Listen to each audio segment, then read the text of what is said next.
Hey everyone, I apologize, it's Sunday evening, but I'm gonna try to do a couple of videos for you really fast. I just posted online the APA video. Some of you have seen both of them, but some of you need a review. Again, we don't expect you to know APA by heart, but we do expect for you to know how to use it, all right? It's just the answers are everywhere. So I want to make this quick video for you to show you another place to find the answer other than your book. I'm telling everybody I'm giving you this, okay? So I'm going to share my screen so you all can see this. Hold on one second. I had it available a second ago. Okay. So there is no sound. I don't need for you to see the sound. All I need for you to do is to see the video. Okay. So you should be able to see this website. This website is excellent. It's OWL, OWL, Purdue, Purdue. Purdue University has been around. Y'all know the university. I don't have to tell you. But this website has been around since, I don't know, 1995, 1996 is a very old website in comparison to some of the other websites. And so many colleges and universities, not just here in the United States, but also across the world, actually send resources to Purdue University in order to maintain this website and these resources. And so this is an excellent website. It will help you if you have errors. Some of you have comma errors. Some of you, and I'm going to post that too. Some of you have pronoun antecedent agreement errors. If you say, I don't know what that is, you need to look it up. Okay, no, but I'm gonna help you with some of these things. Okay, you all are master's levels, and some of you, maybe at the end, you'll decide you want to come on and get your doctorate, and you're not gonna have an editor. So you got to know these things for yourself, okay? And they're not hard. It's just really paying attention to your own writing. This is what I like to tell students. It's just pay attention to your own writing. So, for example, you might have the greatest ideas and the greatest points, but if your grammar is not succinct like that, it throws off the reader. So it actually makes your writing very difficult to read, even though you may have a lot of great thoughts, okay? So you have to have both in order to be an academician, and that's what you're aiming for. All right, so if you look here on this page, so the way you can get to this, you don't have to even remember the URL. You just go to Google, at Google, type in OWL, OWL, which stands for Online Writing Lab, and then you would then type in APA because that is the citation style that we use. If you were taking a humanities program or something that's in the humanities field, like an English class or lit, something like um, I'm sorry, I just got thrown off because of that.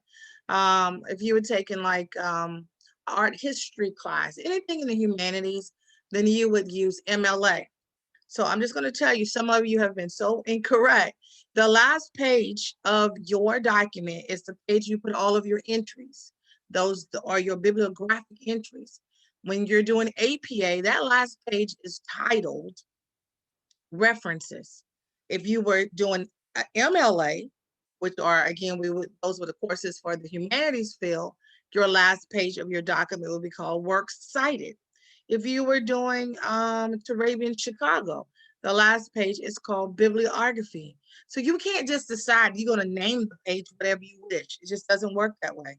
These citation styles have been around a long time. I didn't create them. None of your other professors created these. This is just what we follow, okay? We have no choice because we are a research institution and we're going to do accordingly, right? And so we want to make sure our students do accordingly. When you come out, I've been reading your papers and your discussion boards, and you want to be these mid-level leaders. You have reports to do. I don't know about you, but I have been writing reports forever. I started directing a program when I was 21 years old. So I'm not that old still, okay? But I was 21 years old when I started directing a program at Clemson University. And I started directing disability support services at Clemson University. and I had to hit the ground running, right? And so I have done nothing but having to do research. I've worked for both the 4-year and the 2-year institution, taught at both, still do. And so you have to know how to write reports. They ask for all types of research. I think the majority of you already work for higher education, so you already know that you got to be on your game, and especially if you're hoping for a promotion. I'm reading, and I'm not going to go into it because there's a one person who hasn't submitted work yet. And so, but the whole thing about the internship and having the opportunity for people to be able to take some type of training program and to move up. Unfortunately, right now, people just don't retire. We have these baby boomers, they're not retiring. And when they finally do retire, they don't replace, especially faculty. They're not replacing those faculty members with full-time faculty members. They're replacing those faculty members with part-time adjunct faculty members, because I want you to think about it. And one faculty member, let's just say a tenured professor, may be making 120,000. Let's just say $120,000. That person retires with all the benefits on top of it, and then you replace that person with, let's just say, 10 adjunct faculty, paying them maybe $4,000 a course. We're talking about a semester. That is a good amount, right? If any of you have ever taught, you probably haven't yet because you don't have your master's yet. But if you get a chance to teach once you get your master's on the 2-year level, you will see that most colleges do not pay well, and they think that you should be happy because your goal, if you want to become a college professor, you got to get your feet wet. And so they will only, sometimes, you guys, I've been paid a little over $1,000 for some classes, and I'm talking about teaching at a university. And I began teaching at a university when I was 24. So I've been doing this a long time. Okay. So I've earned my titles. I have 2 doctorates. I am Dr. Kimberly McManus. Okay. I've been doing this a long time, but I'm here to tell y'all that even having training programs, I even participated in a year-long leadership development institute for administrators at a large community college here in the state of Maryland. And even having participated in that year-long program, I'm here to tell you that when they were still advancing, they advanced based on people who were in the in crowd. And that's something we can talk about later.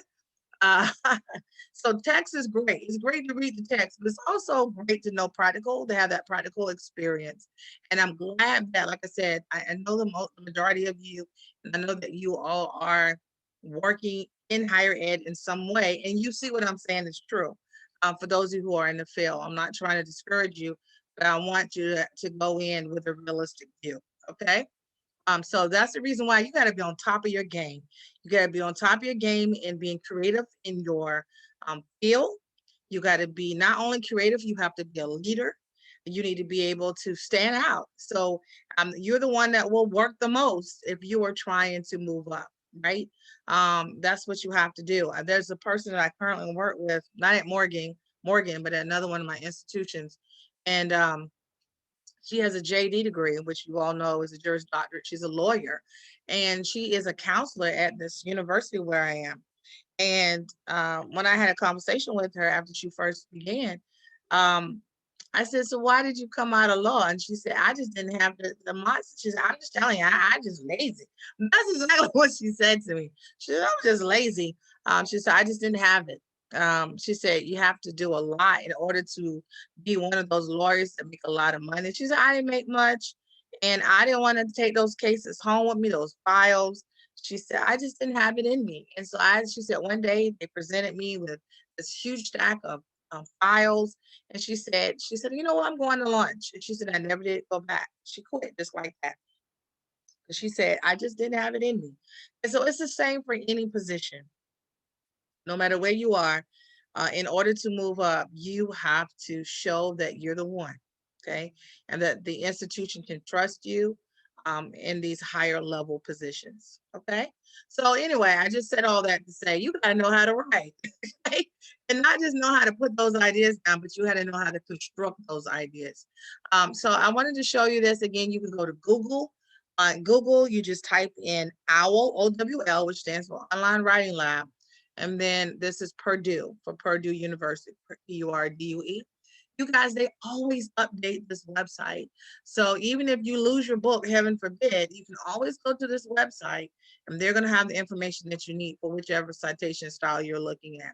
So you should be able to see my page, the page here that I have. If you notice in red, it says this page reflects the latest version of the APA publication manual, which is APA 7th, which is what we're using. It was released last year, October 2019.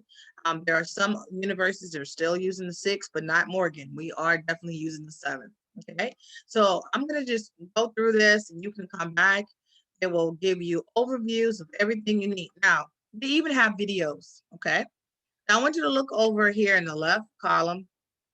They're going to tell you even how to conduct research, how to use that research. Some of you are struggling with overusing quotes. Quotes are only used to give your writing credibility, validity, and that's just what it boils down to. And so you have to make sure you don't overuse quotes. You have to say something, and you say it in a third person manner. Some of you want to use first. You cannot use first person in academic writing. First person singular is I. First person plural is we plus is I plus you, which is we, and the possessiveness is our. The objective is us. You cannot use that. You can never use you, which is second person in your writing. This is academic writing. So you have to use third person. We prefer third person plural because it makes life that much easier for you and for us. I mean, we have to write too, okay? All right, so that's just a little overview. Over here, it will give you the information you need. So if you look, it says APA style introduction. You click on it, hopefully you can see my page. It's just gonna go through everything. It's gonna give you the APA formatting and style guide. So it's going to show you the general format, your in-text citation. Some of you are not doing this correctly. It gives you everything you need. I'm telling you, you do not need to know how to do this by heart. It even tries to help you cite with a citation machine. However, you have to be careful using citation machines because when you copy them from online and you put them in your paper, they will come up highlighted. Okay, and that means you would need to try to get rid of the highlight, or you would have to retype it. Okay, and sometimes they are incorrect, so you still need to check the book and make sure you have the information done correctly. So let's just give you the basics for APA. How to do what we call attribution, that is giving credit to the author within text. When to capitalize, these short quotations, how to do these. Some of you are messing these up. According to Jones, this is attribution. And then this is called the in-text citation, or also it's called the parenthetical citation. You put the year that the book or whatever it was, when it was published, you put that in the parentheses, comma, here's the quote, then the end quotation, some of you forgetting those, and then parentheses, P period, and then the page number, and the end parentheses, and the period. These are short quotes. Long quotes in APA, anything that you have that for a quote that's 40 words or longer, you would have to use a block quote. Now, a block quote cannot be used in these short papers. And that means you cannot give a write a paper that's a quote and a quote and a quote. Where's your analysis? Where's your thinking? We want to know what you're thinking, and then you have to back it up with something substantive, with what someone else, a researcher, has already said. Okay, so I want you to see this as an example. And you would indent it a whole inch. And APA requires that you maintain double space throughout. If you do not know how to set up the paper, I can actually do a video and show you how to set up your papers correctly to make sure that your format is correct. What happens when you do a block quote, you do not put quotation marks around it, and then the punctuation comes on the inside, not on the outside of the parentheses, and that's what this is right here. So I'm not gonna spend a whole lot of time. I just wanted to point this out to you. Please, please. I mean, this shows you everything. So if you have just a book with your authors, a book with one author, you come here, you can look at it, and you follow this to the T. There's no creativity to this. You don't have to figure it out. It is right here for you. It's the same thing in your book. I like coming here online because I can, what I like to do is if I have something that I'm working on, I can come here and I'm like, oh, I need to cite a book with 2 authors. I look for it, I copy it, I put it in my document, and then I type based on that. That's what I do to make life easier. Okay. And so this just explains everything to you, how to put your commas, where to put your information. More than 20 authors, a group author, unknown author, N dot D dot when you don't have a date. So please take the time and go through this. How to do articles and periodicals, how to do other print sources. It's all right here. They also give you a sample APA paper. They give you the APA PowerPoint slide presentation. If I had time, I would do it. I always do it for my undergrads, but I know that you all have used it, and so you should have some understanding. But some of you have not been using APA at all. I've been really generous, but I'm telling you, because I'm leaving this video, I've been writing the same thing on your assignments. You have to get APA, okay? Again, we do not ask that you know how to do this by heart, but we ask that you find the resource. The resource is at your fingertips, right in your book and also right here online. This is the website that I really recommend because it is a credible website through Purdue University. It's been around over 20 something years. And this is just our go-to website. Okay. So also on this website, and I'm going to just, it has, like I said, a lot of grammar. It's just a wonderful website. They have changed the format over the years, but it's just a wonderful, wonderful website. So my next video that I'm going to, so please take the time to peruse this and work it out. Okay. My next video, I'm going to go over the commas for you, and then I'm going to go over some basic grammar. Okay. Just to help you out. And also, this video over here says active and passive voice. Some of you are using passive voice, and what happens is you have more words, okay?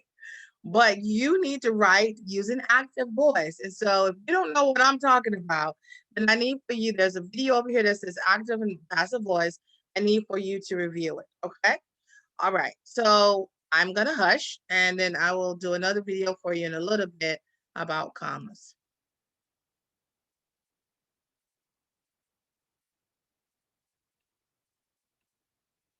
Hopefully, I can get this to work.